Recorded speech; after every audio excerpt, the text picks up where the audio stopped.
A simple dietary mistake caused kidney failure. A medical mystery solved. Meet Jessica, a 63-year-old lady determined to better her diet. She had a habit of munching on chips in the evening, so she decided to replace the chips with a healthier alternative. But little did she know that her snack choice would cause her kidneys to shut down and have long-term consequences for her life. After several weeks, Jessica began to feel increasingly fatigued. Regardless of how many cups of coffee she consumed, she felt as if she was dragging herself through the day. So she went to see her doctor, who ordered some blood tests. When Jessica checked her results, she was surprised to see that her kidney function was marked in red and classified as abnormal. That's strange. Just 8 months ago, her blood results were normal. The next day, Jessica received a call from her doctor's office requesting that she repeat the blood work. Hopefully, that was only a lab error. Nope, the lab findings indicated the same thing. Jessica's kidneys filtered at only 25% the rate of a normal kidney. At this rate, their kidneys will soon cease to function completely. So the major question is, what's causing this kidney damage, and is it reversible? Okay, so when I approach a patient with new kidney illness, I always consider 3 broad groups of potential reasons. First, is enough blood being pushed to the kidney? In other words, is the person dehydrated, or is there an issue with their heart or liver? Second, is there a problem with the kidney? This is a pretty large list, ranging from high blood pressure to cancer and lupus. Third, is there something preventing urine from exiting the kidney, resulting in a backlog of pressure? Men frequently think about their prostates, but Jessica does not have one.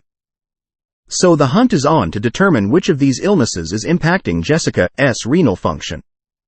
She proceeded to see a kidney expert, who heard her case and reviewed all of the previous investigations. There were no indicators of dehydration, heart, or liver illness, and an abdominal scan revealed no blockages. So it appears to be a kidney-related issue. But here's what's unusual.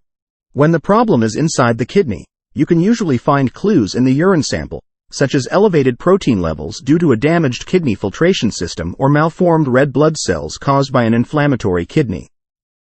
Surprisingly, Jessica's urine had no blood or protein. As an aside, simply glancing at your pee can reveal a lot about your health.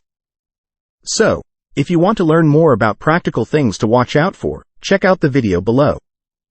Jessica's doctor ordered additional tests. They checked for constriction of her blood vessels and autoimmune disorders. She even underwent a bone marrow biopsy to rule out malig Jessica, which came back normal. 3 months passed, and her renal function continued to decline. Her kidneys were only operating at 20% of their typical capability. Things were becoming dire. Jessica underwent a renal biopsy without further delay. This allowed her doctors to examine a small bit of her kidney under a microscope in order to locate a clue. At first inspection, it appeared to be general renal injury, providing little help with the diagnosis. But when they exposed the material to polarized light, this is what they discovered. Have you noticed how the kidney appears like it has been sprinkled with glitter? These are calcium oxalate crystals, and they are causing damage to Jessica's kidneys. It is a condition known as nephrocalcinosis.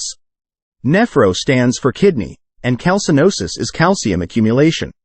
And for those wondering, isn't that the same as kidney stones? The answer is no. Calcium oxalate crystals can cause kidney stones, however the distinction is where the crystals originate. Think of it this way. If crystals grow in the urine, they can become kidney stones. However, if the crystals grow inside the kidney, they can cause kidney damage without producing stones. The reason why stones occur in some persons but not in others appears to be tied to the immune system. Okay, we know what's wrong with Jessica's kidneys, but we still don't know why her body is creating calcium oxalate crystals. So Jessica visited with a dietitian at the kidney clinic, who asked her to go over her regular food plan. Breakfast consists of oatmeal and coffee with milk, lunch is an omelet on toast, and dinner is steak and potatoes. Quite classic. What about snacks? Jessica boldly stated that she used to consume a lot of chips and popcorn for snacks, but she had now converted to better options. She ate around 1 kilogram of cashews per week. Now, don't get me wrong, 1 kilogram of cashews every week is a lot. It's an expensive snack, but it doesn't seem like an excessively big amount to cause 2 organs to fail. So, could there be anything else going on? Jessica's dietitian performed a few calculations, revealing 2 things. Jessica's diet was high in oxalates but low in calcium. Further tests confirmed it. Her urine was high in oxalates and very low in calcium. That is the worst possible combination, and it holds the key to the entire case. To understand why, we need to discuss oxalates. So, what are they? Oxalates are naturally occurring chemicals present in many foods, including fruits, vegetables, cereals, and nuts. The funny thing is that they do not appear to provide any nutritional benefits and can cause problems, which is why they are commonly referred to as anti-nutrients. And this is usually not an issue because only about 10% of the oxalates in your food are absorbed by your body. That is, as long as you consume adequate calcium. That's because calcium binds to oxalate, preventing it from being absorbed, and it just flows through your system without creating any problems. Don't you enjoy it when the parts of the puzzle start to fit together? So she was not only consuming a high oxalate diet, primarily due to her cashews, but she was also absorbing a lot of it due to a lack of calcium. Oxalates are not just harmful to the kidneys over time. When they accumulate, they can lodge in places such as the brain and nerves. So, what happened with Jessica? She instantly stopped eating cashews and began checking her oxalate intake. She soon discovered that almonds contain far more oxalate than cashews, so she's glad she didn't choose those to nibble on. Jessica also upped her water intake to stay hydrated, and she incorporated a calcium supplement into her meals as an oxalate binder. So, if you're looking at your personal diet, make sure you're receiving between 1,000 and 1,200 milligrams of calcium every day, depending on your age and gender. Ideally, you should obtain it through your diet, which includes dairy products, broccoli, and fortified beverages. However, if you are allergic to dairy products, like me, or choose not to consume them, you may need to take a calcium supplement to ensure you meet your daily requirements. If you're not sure, consult your healthcare physician. Okay, back to Jessica. After only 2 months of making these changes, her oxalate levels were perfectly normal, and her renal function improved considerably. Unfortunately, her kidney function never fully recovered, leaving Jessica with mild chronic renal disease for the remainder of her life. So the moral of the story is to eat everything in moderation, because even a healthy snack can be deadly.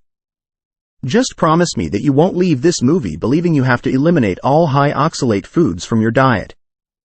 You should only focus on limiting them if you have a medical condition that requires it, such as Jessica's. To avoid kidney stones, eat a well-balanced diet rich in calcium and enough water. Fruits, vegetables, nuts, and grains are nutritious. They include essential vitamins, minerals, and fiber. So, just because they contain oxalates, don't discard them. If you're still not convinced, watch the video below, in which a woman eliminated a significant component of her diet and experienced a dramatic result. This movie is based on an article published in the Canadian Medical Association Journal. If you want to read more, I'll include a link in the description. Be sure to subscribe so I can see you in the future video. So, goodbye for now.